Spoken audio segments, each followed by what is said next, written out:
नमस्कार भाऊ बहिणी, संजय खानदेश कसा तुम्ही सगळा. तर हाय श्यामना गणपती विसर्जनना छोटासा व्हिडिओ. तर आमनाटे कासरवाडीले पवना नदी जायला तर नदीवर असं घाट तयार करेल श्यामना नगरसेविकांनी.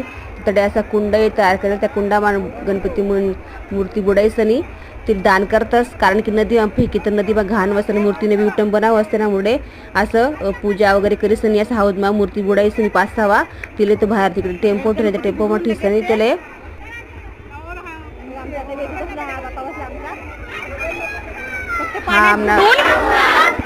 गणपती फक्त पाण्यात बुडवून दान करतात. ते गणपती नाही बुडवत, प्रदूषण होतं त्याच्यामुळे. बघा गाडी मध्ये ठेवतात गणपती.